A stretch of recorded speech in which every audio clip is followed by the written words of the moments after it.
Wade Wilson returns in Deadpool 2 for some wicked jabs at Wolverine, Marvel and much more in a sequel that's chock full of Easter eggs, jokes and meta moments. Yippee-ki-yay movie lovers, it's Jan here, and today I'm breaking down the very best Easter eggs and references you might have missed in Deadpool 2. If you're finding me for the first time, do subscribe to get all my new Deadpool and Marvel videos, plus I'm giving away some awesome Deadpool 2 merch, more details later. Obviously spoilers ahead for the movie, so take care if you haven't seen it yet. Although Domino survives thanks to her power of good luck, it's a bit of a shocking moment when Deadpool's new X-Force team barely lasts a few minutes before getting dispatched in various gruesome ways. But the X-Force had already faced this kind of bloodbath in the comics, where in X-Force 116, almost all the members of a new X-Force team were killed off in what was known as the Boys R Us massacre. Part of the movie's X-Force team was the Vanisher, played by Brad Pitt, who we only actually see in the film when his character's electrocuted on power lines during a parachute jump. In the comics, the Vanisher's a teleporting criminal, though at one point he was forced to join the X-Force team.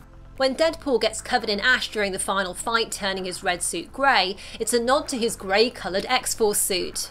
Deadpool 2 reintroduces Juggernaut into the X-Men movie world, with the villain having previously appeared in X-Men The Last Stand, after which some of his lines were parodied, becoming internet memes. Given that X-Men 3 was retconned away after Days of Future Past created a new timeline, this is presumably a new and better Juggernaut than Vinnie Jones's version. And this time Juggernaut is all CGI and his voice is provided by Ryan Reynolds himself. In the movie, Deadpool is a huge fan of Juggernaut, and when he meets him he rattles off some of his favourite comic book issues featuring the Unstoppable Being. There's Uncanny X-Men 183, where Juggernaut aka Kane Marko starts a bar brawl with Colossus. Then there's Thor 411, where Juggernaut is taken to New York by Loki and ends up in a fight with the God of Thunder. And there's X-Men Unlimited 12, where Kane Marko was trapped inside the Crimson Gem of Cyttorak. And although Juggernaut appears to be defeated at the end of the film, having been electrocuted then shoved into a pool, if you watch the final scene very carefully you'll notice Juggernaut is still alive, moving around in the pool. So it seems he shares his comic book counterpart's power of near invulnerability. In Deadpool 2, Juggernaut also reveals that he wears a helmet because his brother, who's in a wheelchair, tries to read his mind. This is a reference to Juggernaut's family history in the comics, where he's actually the stepbrother of Professor X, who of course uses a wheelchair. Wade actually spends some time wheeling around in that famous wheelchair at the X-Mansion, and there's a funny moment with Wade ranting about the studio not giving Deadpool any top-tier X-Men for his movie. What Wade doesn't realise though is that just behind him there's a room full of X-Men, including Quicksilver, Cyclops, Nightcrawler, Professor X and Beast, who quietly closes the door on the Marvel Motormouth. During his X-Men rant, Deadpool mentions the one with giant pigeon wings, likely a reference to Angel, who worked for Apocalypse in the previous X-Men movie. Later on there's also an amusing scene of Wade wearing Cerebro and pretending to know what Colossus is thinking. Deadpool jokes that it smells like Patrick Stewart and also breaks Cerebro as he takes it off. Deadpool's rivalry with Wolverine and Hugh Jackman continues in the sequel. The film begins with a musical figure of an impaled Wolverine in a throwback to how he died at the end of Logan. Wade also complains about Logan copying Deadpool's R rating. And the musical theme Don't Be What They Made You from the Logan soundtrack, which played when Logan died, also plays in Deadpool 2 as Deadpool tries to talk Firefist down from killing the headmaster. And when Deadpool signs a packet of cornflakes for a young kid that has Hugh Jackman's Wolverine on the packet, it could be a nod to Laura aka X-23 in the Logan movie. By the way, the child actor who plays the kid with the cereal box in Deadpool 2 also appears in the TV show Legion as a young mutant David Haller, whose father in the comics is Professor X. There's also another Hugh Jackman nod via Deadpool's hand-drawn plan, which features a picture of Wolverine in the DMC prison with the number 24601 above it. That was the same prisoner number that Jackman's character Jean Valjean had in Les Miserables. Deadpool 2 doesn't really tackle Cable's mutant origins, but there is a nice Easter egg to his mother Madeline Pryor via the Pryor's Treats ice cream van, which pops up near the billboard where Deadpool lands with his parachute. Madeline Pryor was a clone of Jean Grey and was created by Mr. Sinister with the aim of her having a child with Scott Summers aka Cyclops, so that Mr. Sinister could use their offspring as a weapon.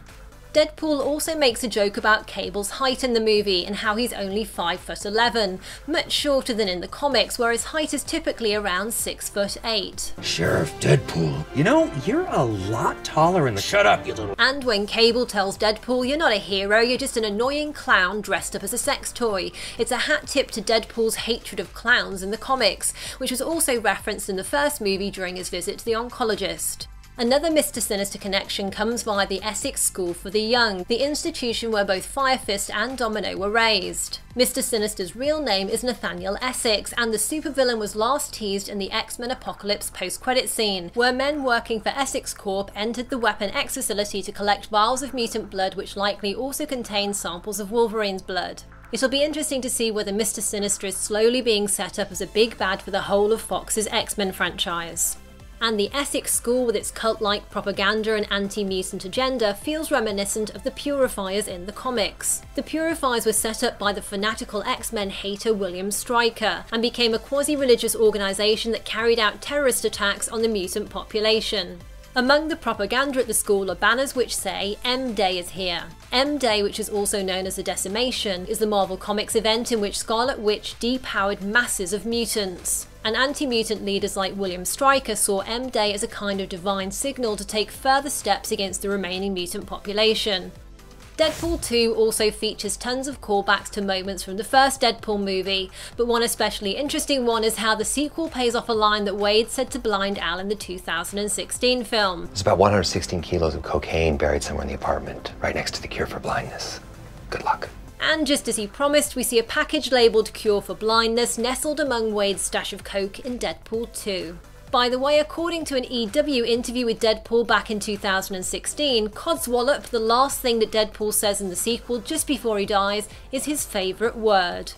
Not only does Deadpool use the post-credit scenes to go back and fix the timeline by shooting himself in X-Men Origins Wolverine, but he also pokes fun at another crazy scene in that movie. In Deadpool 2, during his fight with Cable on board the convoy, Deadpool rapidly moves his katanas in an almost futile attempt to block the bullets from Cable's guns, though he does manage to split one bullet in two, as also happened in Origins Wolverine. Of course here, Wade ends up full of bullet holes, unlike his alter ego in Origins, where the Merc with a mouth miraculously deflected a hail of incoming bullets as Team X entered the HQ of a diamond smuggling operation. Also in the post-credits, Deadpool calls Negasonic Teenage Warhead 11, referencing Elle from Stranger Things, whose extraordinary psychokinetic abilities have been likened to Jean Grey, with Stranger Things itself having made numerous X-Men references on the show. After he's fitted with a power-suppressing collar at the mutant prison, Deadpool pokes fun at the non-superpowered archer Clint Barton, saying, "Give me a bow and arrow and I'm basically Hawkeye." Deadpool also tries to calm down the enormous Juggernaut using the same words that Black Widow used to talk the Hulk back down to being Bruce Banner in the MCU. Hey, big guy. Sun's getting real low. However, Deadpool's not the first to make fun of that line from Age of Ultron. Director Taika Waititi got there first in Thor Ragnarok. Josh Brolin, who plays Cable, also plays Thanos in the MCU, and the Mad Titan gets a shout out when Deadpool tells Cable, "Zip it, Thanos." Deadpool also calls Cable an old grump with a Winter Soldier arm, comparing him to the Marvel character Bucky, who also has a cybernetic limb. And when the motor-mouthed Merc finds out that Cable's from the future, he asks the time traveller, "At what point do audiences say, 'Enough with the robotic arms'?" Just before his Basic Instinct parody, Deadpool also calls Domino Black Widow, and towards the end of the movie he calls Dopinder Brown Panther. Whether he's selling hot dogs on a beach, listening to music in a library, or delivering packages to Tony Stank, Stan Lee's cameos have become a highlight of many Marvel movies. In the first Deadpool film, Lee popped up as a DJ at a strip club. At the time, Lee said that was his favourite cameo, however you won't see Stan the Man in person in Deadpool 2. Instead, this time his cameo is more akin to his appearances in Netflix's various Marvel shows. So look out for a big mural of Lee as Domino parachutes into the city to intercept the convoy transporting Fire Fist. Also, according to the screenwriters, the statue that Deadpool knocks over in the X-Mansion is actually a bust of Stan Lee as well. Captain Marvel's getting her debut solo movie in the MCU next year, and Deadpool 2 includes a sneaky nod to the Alpha Flight superhero team which Carol Danvers recently led in Marvel Comics. The Alpha Flight Easter egg appears on the top of Dipinder's taxi as an ad for a Canadian airline offering cheap flights and travel deals. Before Captain Marvel recently headed up the team, Alpha Flight was a Canadian superhero team introduced in Uncanny X-Men number 120, and has had numerous members over the years including Wolverine, Guardian, Northstar, Aurora and Snowbird. Deadpool and Spider-Man have history in the comics, and the Merc with a mouth sometimes even gets confused with the Wallcrawler due to similarities in their outfits. So it's not surprising to find some Spidey nods in Deadpool 2. First up, there's what looks like a spider symbol on one of the kitchen cabinets near the entrance to Wade and Vanessa's apartment. And just before Colossus goes up against Juggernaut, Deadpool says, "Go get him, Tiger." Kirsten Dunst's MJ said those same words to Tobey Maguire's Peter at the very end of Spider-Man 2. And face it, Tiger, you just hit the jackpot were Mary Jane's first words to Peter Parker in the comics. By the way, Kirsten Dunst also gets name-checked for her role in the film Interview with the Vampire, which gets discussed by Dopinder and Deadpool. Towards the start of the movie, after we've watched Deadpool blast himself to smithereens and a montage of his numerous kills, the Merc with a mouth tells us that Deadpool 2 is actually a family film, and just like all good family films, it starts with a vicious murder. To prove his point, Deadpool name-checks two animated Disney classics, Bambi and The Lion King, both of which feature early parental deaths, and to hammer home the joke, Wade also includes Saw 7 on his list of family films as well. You'll hear the song Tomorrow from the musical Annie several times during Deadpool 2. This particular version is from a 1999 Disney TV special of the famous musical about a young orphan. The song fits with Deadpool 2's idea that kids give us a chance to be better than we used to be, as Vanessa says, and given that the song is all about optimism, it seems especially fitting that it plays during scenes with Cable and his daughter, whose name is Hope. And Tomorrow also plays during the scene where Deadpool sacrifices himself to save Fire Fist. Interestingly, there are also a couple of viral videos out there of Ryan Reynolds performing his own version of Tomorrow, one on a Korean TV show and another in a birthday message with Hugh Jackman. Despite Vanessa's reassurances, Wade worries that when they have children, he'll be a bad father like his own dad. And he even cites Star Wars as evidence that men are destined to become their father, then have consensual sex with their sister. Obviously, Wade's thinking of Luke and Darth Vader's relationship and of Luke kissing Leia, which Vanessa reminds him was actually in The Empire Strikes Back. When Deadpool shows his hand-drawn plan to his X-Force crew, you can see the words "Pew Pew" scrawled in crayon next to Cable's gun, which is a hat tip to the noise made by blasters in the Star Wars movies. Another Star Wars nod comes in the credits, where the actress who plays Yukio gets a note pointing out that the X-Force is strong with this one, perhaps suggesting that Yukio will be returning in the X-Force movie.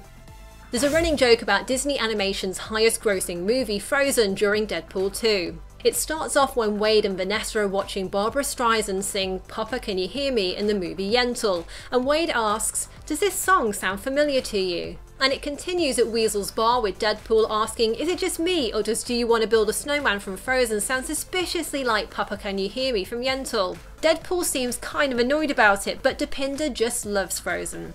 Alan Tudyk, who voices the Duke of Weselton in the animated movie, makes a brief appearance in Deadpool 2 as Redneck Number 1, whose conversation about toilet paper with another redneck character, played by an unrecognisable Matt Damon, is cut short when Cable arrives and takes their truck. A scene which has vibes of Terminator 2, where Arnold Schwarzenegger also robbed a vehicle from some rednecks. By the way, in real life, Barbra Streisand, who co-wrote, directed and starred in Yentl, is a stepmother of Josh Brolin, Deadpool 2's Cable. Rob Liefeld, who co-created the comic book character Deadpool, got several name checks in the first Deadpool movie. And Deadpool 2 continues the shout-outs, for example when Wade starts complaining about which comic book artist came up with a character whose superpower is luck, he rants that it was probably someone who can't draw feet. Which is a wink at Liefeld's interesting perspective on anatomy, especially feet, in his comic book drawings. And when Cable turns up at Blind Al's apartment, his utility belt draws some sarcastic remarks from Weasel, which is a reference to Liefeld's trademark pouch-laden comic book costumes. At the start of the film, Deadpool very deliberately blows cigarette smoke towards the camera, which could be a little dig at Disney, who've banned characters smoking in any PG-13 films including Marvel, Star Wars and Pixar. My question to you guys now is, which were your favourite Easter eggs or moments in Deadpool 2? Be sure to comment and subscribe for a chance to win this awesome Deadpool merch. And if you enjoyed this, do like and share the video, and remember to turn on your notifications. The winner of my last giveaway is on screen now, so if that's you, make sure you private message me with your details. You can check out more of my Deadpool 2 and Marvel videos by tapping the screen here. Thanks for watching and see you next time. Yippee-ki-yay, movie lovers!